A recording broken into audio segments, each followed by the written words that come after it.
Hi, welcome back to Engaged and Divorced. The podcast where I wear the rings. And I'm trying to figure out these damn things. We have an exciting episode today. Very exciting. This is our very first guest. Besides our family, of course. Besides our family, everyone. This is our first official guest. And she is a personal friend of mine, and I'm going to show you in the episode. We're going to talk about how we know each other. But before we do, I want to give a quick introduction to her. Her name is Megan Dawn Owen.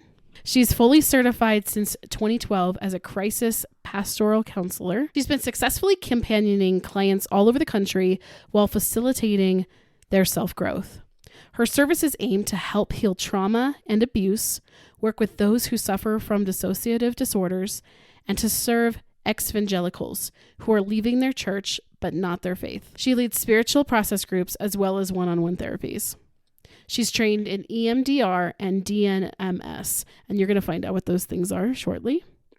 She's certified in bereavement, crisis response, trauma therapies, and suicidology. She's also a chaplain certified with the ACPE. Be prepared to be so inspired by Megan's story. So inspired. It's amazing. It's incredible what she's walked through and where she is now, and the fact that she's still standing after everything she's been through is amazing. And I think she really has a lot to offer with so many of you with this episode. Like, her words are just so important. How would you describe her? Because this is Kylie's first time meeting her. Even if you're not, if you've never experienced abuse, still listen, because you're going to learn so much about loving yourself and kind of how other people go through that trauma, and you know, how you can deal with other parts of your trauma. So it's just really fascinating. She's amazing. Yeah. So inspiring. Yeah. She told me that she wanted her main mission being on this podcast to show you that healing is possible, and we're all able to make small steps toward healing our past traumas. And I think she does a really good job with that at this episode. So without further ado, let's bring on Megan. All right. Hi, Megan. Thanks for being on the podcast. It's so good to see you. Megan is one of those people that is really, truly a light everywhere that she goes. And it's just one of those women that changes your life for the better. And I met her back in, I don't even remember what year it was now, 2018 or something. Her husband at the time was a senior pastor at the church that my husband at the time was a worship pastor at. But we saw each other for maybe like a month before you guys transitioned out. And then I remember when we were let go from our church, you and I met up, and you shared so much on your heart and shared your story, your background. And it was so encouraging for me, because I felt completely isolated and alone in that moment of just going through church hurt and walking through that trauma. And to have somebody like yourself who had been through that and had been processing through your deconstruction, that meant so much to me. And so that time that we met up it meant a lot to me. So thank you. Thank you. Oh my goodness. Thank you for saying that. I feel like we were there for hours. I think we were there for hours talking through so much, sort of breaking the sound barrier, right? Removing the isolation, which is absolutely a form of abuse, to isolate people and say, you can't say this, you have to say this, you can't feel this, you can't be this way. And so those 2 hours for us were a way for us to connect and say, no, we're humans. We have to be able to feel. We have experiences that we're bringing to the table. And so It was very special for me as well. Yeah. Thank you for being just a voice of hope and encouragement for so many people. And I want to talk about all the things that you do and all the work that you're currently doing in your life right now. But before we do that, I want to hear a little bit more of your story. I mean, obviously I know your story, but the people watching and listening do not. And I would love for you to share what led you here, the trauma that you went through to get you to the place where you are now, where you're able to help so many women. Well, thank you. Thank you for asking. So I was married to a very abusive man, really bordering on psychopathy. I married him in the year 2000. I had just lost my parents in a car accident about 6 months before I met him. So I was very vulnerable and traumatized and really didn't know how to help myself. Was looking for family, was looking to be loved, was very alone. And so I married him, and I was still in this paradigm of you get married, you're married forever. And divorce is not an option. And, it was a long, almost 12-year marriage. But I knew on our wedding night that something was terribly, terribly, terribly wrong. And I just remember sitting thinking, what have I done? What have I done? And so all of my children were born out of that marriage. It was a very cult-like paradigm with his family and the Southern Baptist seminary, of which we were both attending at the time, and didn't believe in birth control, that sort of thing. So I have 4 beautiful children out of that very soul-sucking, death-bringing 12-year marriage, and they are the best thing that ever happened to me. I love them. They're young adults now, teenagers. But leaving him almost fractured my brain. I was so spiritually abused by that point, and abused in every way. But the spiritual abuse, I think, is the worst, because that alters your perception of who you are as it relates to who God is and where you're going to spend eternity. And so I believed when I left that I was going to hell for divorcing him, for leaving him. And it was a dramatic sort of escape where another family saw bruises on our arms, recognized that we were being abused, sent us off on this trip, feigning it was a vacation.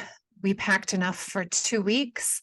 I took my 4 small children and left, and we never went back. And in some ways that brought tremendous relief, but the next few years were going to be a few years of ripping apart of my soul as I worked to discover who God actually is. I worked to discover what the lies were that I'd been told, and then tried to work through the trauma, tried to find healing, tried to heal myself. I was then ostracized from my church family. I was 38 years old. I lost almost all of my childhood friends. I was harassed. I had to send cease and desist letters to members of my own family. I had clergy showing up on my front step to tell me to go back to him. And every time that happened, the message I heard was, you deserve to be abused. You aren't worth having a life or living. And I was dying on the inside in that marriage. I would have taken my own life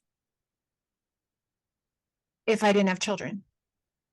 And I have not felt that way since I left. And so then I decided I was going to start a nonprofit. I don't know if you've heard of it. It's called Give Her Wings, to give other women what I didn't have. I didn't have familial support. I did not have church support. I was told that I was sinning. I was told I was going to hell. I was told all of these lies, and I wanted to give women what I didn't have. And I did that for 7 years. And I then there was COVID. I did chaplaincy work, so I'm also a chaplain. And then I opened my own practice, which is Mountain City Christian Counseling. And this practice, we run deconstruction groups, reconstruction groups, we run crisis groups, we do modalities such as EMDR, DNMS, but a lot of what we do is connecting women to themselves. That is actually the entire core of what we do, because women who are raised in cults or who go to fundamental or conservative churches are are told to disconnect from themselves. This is so fascinating to me. And I know you'll love this, Shaylee, because you're a musician. But remember that song we all sang when we were little, This Little Light of Mine, I'm going to let it shine. Do you remember that? Yeah. Yeah. And then we get to be like 12, 13, 14. And then we're told, okay, you need to turn that light off. You're shining too brightly. You're too beautiful. Your voice is too loud. You're too this, you're too that. You're not this, you're not enough this, you're not. And you guys know what I'm talking about. I can tell by the way you're nodding. So true. Yes, definitely. And so, and then we have misuse of scripture, scriptural abuse, which is your heart is desperately, deceitfully wicked. Don't look at yourself. Don't turn to yourself for answers. Well, so we're totally disconnected from who we don't even know who we are. We're just supposed to be empty vessels, right? We're here to be used. We're just going to do whatever we're allowed to do, right? And it kind of looks the same for every woman, you know, and that's the rub right there is you can't discover who you are. You can't take that natural developmental organic path to say, okay, this is what I like to do. This is who I am. This is what I'm going to do now. I'm going to take the gifts God has given me and run with them, because you're just so oppressed by so many different entities, narcissistic entities, narcissistic individuals, and you're told, and you don't know who you are. So you might be 45 years old and say, I don't even know what I like. I don't even know what I want to do. I was trying to press myself into this mold. So everything that we do at Mountain City Christian Counseling is to try to connect us to ourselves. And that's because of the journey I had to take. I had to take that journey to figure out who I was. And all the women on staff, same thing. That's very inspiring. Your whole story. Yeah. You're so brave, I can tell. Thank you. She is. No one ever sees it coming. No one ever sees it coming. It takes a lot to get out of those situations, though. Yeah. So to hear you say that it continues to be a balm to my soul, Kiley and Shaylee, because it was the hardest, bravest thing I've ever done in my life for so many reasons. I had no money. I had 100 euros in my pocket. I had no support, nothing. We started from nothing. Again, I lost everything that I owned. And the messages I was hearing from my bubble were that's sinful. You're actually taking the easy way out. And let me tell you, there was nothing easy about taking that step. Nothing easy about it. Women don't just change continents because the grass is greener on the other side, right? Like that's, you don't do that. You don't do that. It was that bad. It was that bad. And so to hear you both say, oh, that was brave, it's still, even though it's been 12 or 13 years, I don't know how long it's been, it still hits me as, wow, there are people who can appreciate how scared I must have been. I mean, I can only imagine, some of the women that are watching this right now and the fears that they have right now, trying to leave an abusive relationship or a situation that's not healthy for them. What kind of advice do you have for somebody who's watching this right now, who's in a similar position that you're in? Mm-hmm. Yeah. So first, I would say just the fact that you're thinking about that is very brave. Just the fact that you're saying, I'm in a destructive or abusive marriage. That's brave just to go there in your mind. So I want to commend you for that. And second, I would say there's no doubt in my mind that all of you have fought for your marriage. If you've read one marriage book, if you've gone to counseling, if you've gone to your pastor, if you've talked to a friend, that's you trying. Don't let anybody tell you, well, you're just not trying hard enough. No, you are trying. And there's evidence for that everywhere. And I also want to acknowledge it is terrifying. It's scary. It's hard. It's really hard. And sometimes you exchange this abusive, destructive cesspool of evil for harassment and for estrangement. But it doesn't stay that way forever. There is almost a surgical removal of you from the toxicity. And even though it can be lonely at times, eventually you're surrounded by people who are loving and kind, and you heal. There's hope for that. There's hope for healing. And there are so many reasons why we don't leave. I mean, first of all, that the spiritual abuse is rampant. The whole God hates divorce almost sounds like God hates you, right? Like, isn't that how you interpret it? Yeah. And that's not even what he says. It's not even the truth. And then there are financial reasons. So maybe you've been conditioned as a stay-at-home mom and you don't have a way to make money. You don't have a career. You don't have steps to move forward. That's so fair. That's absolutely true. And at the same time, I would say, you don't deserve this. You don't deserve this. You are a beautiful human, created in God's image, deserving of all the dignity that God has created. So that's what I would say. Just trying not to cry. I know, me too. I'm not even emotional. I'm over here like... She's an Enneagram 7. I'm a 7, so... I gotcha. So now, do you feel like with all of those experiences, like, did you ever picture yourself being a counselor now? To where you are now? Like, did you picture where you are now? I'll be 50 this year, and we kind of settle into sort of like, oh, this is what I'm called to do, and I'm going to do this forever, and that's pretty much how I feel. But I actually wanted to be a concert pianist. And my undergraduate is in musical, and that's where I was tracking. And my ex-husband, I told you, he was abusive in every way, and emotional and psychological abuse. That was big for him. So he wasn't going to let that happen, because his calling to ministry was much greater than anything that I would want or desire.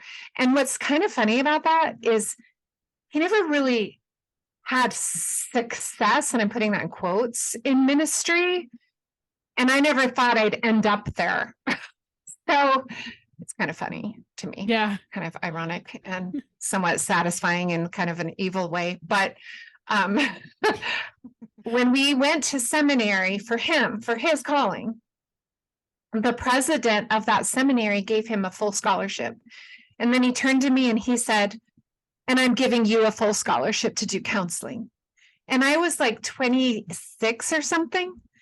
And I was like, okay, because why not? It's all right. And I love Jesus, and I loved studying and all of that. So I did it. I managed to squeeze a 2-year program into 6 years, because I had 3 babies by the time I was done.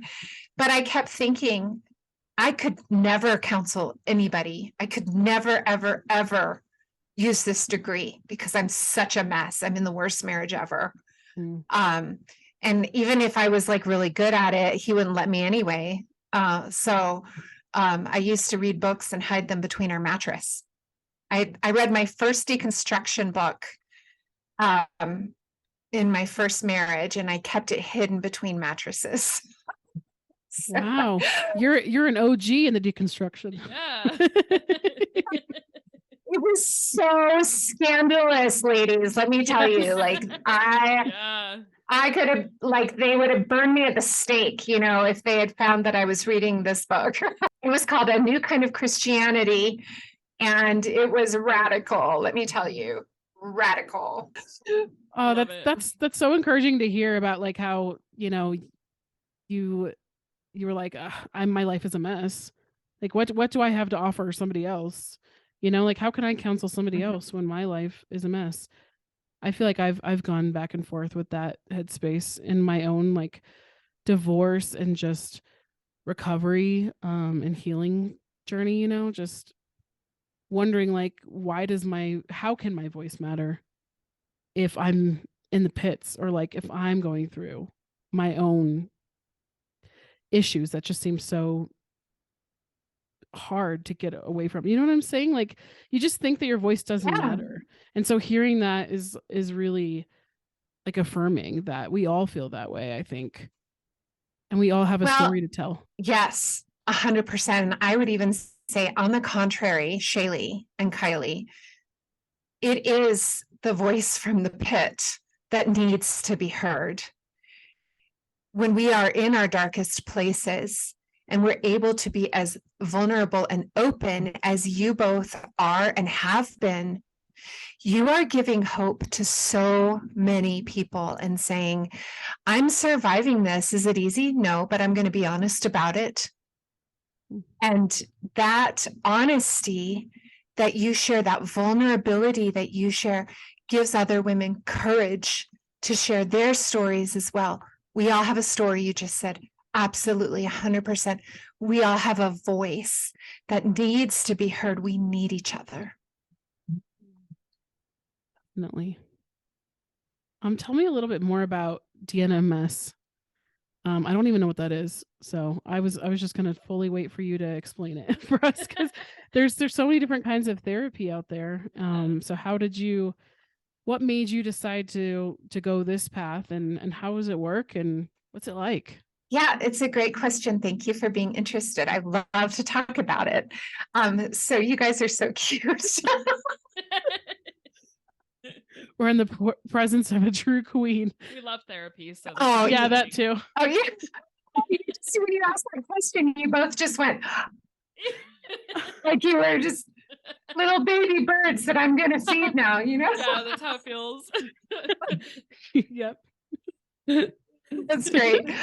So I knew that I wanted to do EMDR therapy, which is the eye movement desensitization reprocessing for trauma, to help women. I was also looking for one more modality that would connect women to themselves. Because if you think about the word shalom, the definition I like is wholeness with God, wholeness within ourselves, and wholeness with other people. And that's the sort of the living water. That's this beautiful triune relational stuff of life. That's what we want. And you guys know that feeling when you just feel like you're coming alive because you're connecting to somebody, right? Mm-hmm. And you're like, I feel so connected. This is so beautiful. I want women to have that inside of them as well. Because I know a lot of people disagree, but I believe that you can't love other people unless you love yourself. And I don't think you can be fully connected to other people unless you're fully connected to yourself. Mm-hmm. So in the, evangelical, those who are leaving, ex-evangelicals, people who are they're searching, they're trying to find honesty and truth and beauty outside of the brick and mortar churches. What's missing is that connection to yourself because of aforementioned ideas and paradigms that we talked about earlier. So connection to God, okay, what does that look like for you? Okay, that's whatever it looks like for you, right? And then it's your connection to other people, whatever that looks like. Connecting to yourself, that's the big scary step. That's when you get in touch with those wounded parts and you help them to heal. And I teach clients how to do that. And I do it with them. And we still use that alternating bilateral stimulation, but that's where it ends. That's where the similarities with EMDR end. So DNMS is Developmental Needs Meeting Strategy. Do you ever have that feeling like there's something inherently wrong with you? Because maybe as a child, yeah, okay. So maybe as a child, you didn't receive what you needed, right? Maybe there's a hollowed out feeling that you have when you enter a room and you feel like you have to fawn over somebody to get what you need. These are symptoms of a disconnect. And we all have a soul. God breathed souls into us. So to teach women to turn away from the soul that he has given us to me is unconscionable, and it creates a separation. And so this DNMS therapy helps us to work with the wounded child parts and reorienting them, filling in missing parts. Because some people have a traumatic event, but some people have a whole traumatic childhood, or some people have a whole traumatic adolescence, or a whole traumatic marriage. And that ego state is hurting, right? Does that make sense? Yeah. Yeah. Every quarter, we give a free demonstration of DNMS therapy. It takes about 90 minutes, and we have one coming up in June, and I'll put that information on our website, which is mountaincitychristiancounseling.com. But I always use this example of maybe a 6-year-old version of me that had been hurt by her uncle. Now, this didn't happen. I don't want any of my uncles to listen to this. What is she talking about? This didn't actually happen to me. Okay. But say that it did. And I heal and I do the work, and I'm 26 and I go back for a family reunion, and there is my uncle who hurt me. And all of a sudden I feel like a scared, helpless little child. That 6-year-old part was triggered. And I don't understand why I'm having a panic attack, or why I'm sweating or my heart is racing. Well, it's because that 6-year-old has been triggered. I never dealt with that. And so that whole childhood has the wrong love map because of this abuse, right? And so we do this very intricate, intuitive healing work with that child part. So there's a lot of inner child healing involved. And our clients report feeling, when they move through it, feeling whole, confident, not caring what people think, not feeling like they have to fall on, not feeling that there's something inherently wrong with them, because there's nothing wrong with any child. Children just need to be loved, right? And so we work through all of that, and they don't have that feeling anymore. That's beautiful. That's because that is a lot of the work of therapy, I feel like, is to heal those wounded parts of ourselves when we were children, and to be able to offer ourselves that grace and compassion of our past selves, and to be the person that we needed when we were younger. So yeah, that's wonderful. I love that you frame it that way. Growing up, maybe we didn't have attunement from our parents. Maybe they were not at all interested in our emotions. Maybe they told us to stuff our emotions or to just be quiet, or maybe they didn't understand that when a child throws a fit, she needs love, not to be spanked. There's something going on there. And so we revisit all of those kinds of things, but we use the alternating bilateral stimulation to connect the brain hemispheres. And I even do this sometimes myself. Sometimes I'm like, why did I do that thing? What possessed me to do that thing? And then I have to, have you ever done that where you're like, that was really weird that I did it? Yes. All the time. You do something really bizarre and you're like, oh my gosh, that was like something a 12-year-old would do. And then I'll even do sort of my inner work and be like, okay, what's going on here? And we do a lot on self-compassion. So do you guys want to do like a little self-compassion something with me? Sure. Yes. So self-compassion is important. Self-compassion is not self-indulgence. It is not selfishness. It's not self-esteem even. It's just being able to say, you know what, there are reasons that I do these things, or I did those things, and I need to have compassion for that, right? So I'm going to have you guys just really gently put your hands on your face, okay? And I'm going to invite you to close your eyes if you want to. You don't have to. And I want you to begin to feel the pressure of your fingers on your sweet faces, okay? This is an act of kindness towards yourself. It's kind of what I imagine a good parent would do.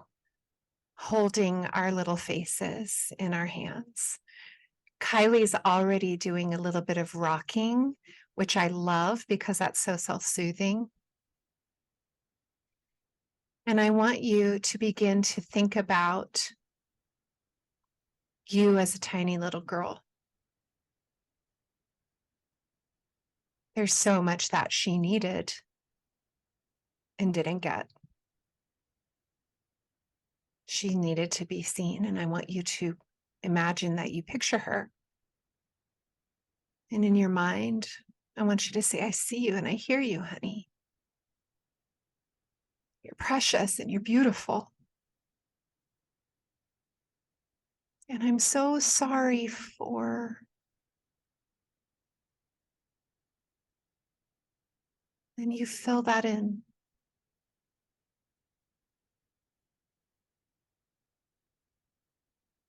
That never should have happened.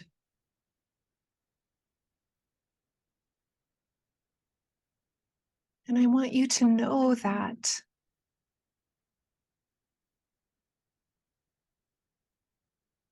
and someday you're going to grow up and you're going to do the coolest things that you never imagined.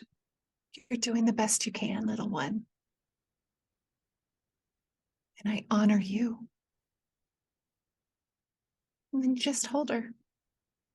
She's waited a long time to be seen. When you're ready, you can open your eyes. What came up for you there, Kiley? I thought it was a nice way to like just reflect on everything, because I don't always think of like my past self. So, and I felt really proud of myself for like how much I've grown, and like that my younger self would be proud of me. So it was nice to like just have that moment to connect with her. I love that. Shaylee? I was just thinking that if we do something like that every day, we would be so much more compassionate people. Like, not only offering ourselves grace, but other people too. You know, because we all have gone through something, and to be able to talk to ourselves that way, it's just,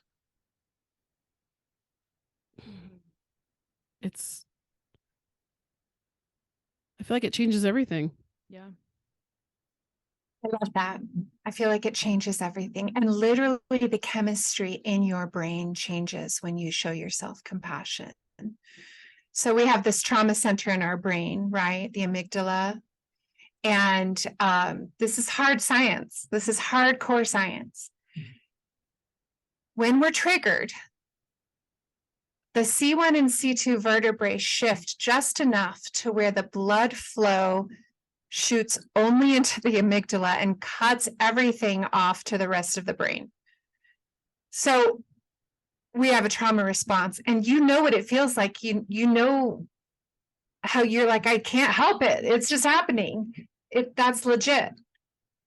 When you show yourself compassion, the C1 and C2 vertebrae shift just enough to where the blood flow floods back into your rational brain, and you can think rationally again. It's very powerful. There's a book on it.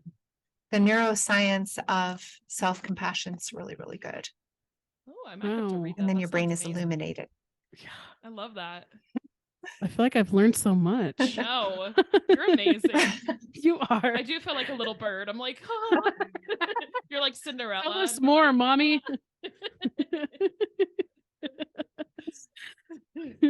You guys are fun. You're so much fun. It's great. Thank you so much for coming on this podcast. It was so lovely having you. I'm sure everybody is really benefited by listening to this. Where can we find more of you? Where can we connect with you? And where can people go to find out more? Absolutely. So our main starting point would be mountaincitychristiancounseling.com. On that page, you can find out about our groups, individual counseling. You can sign up for the free webinar that's coming up on DNMS therapy.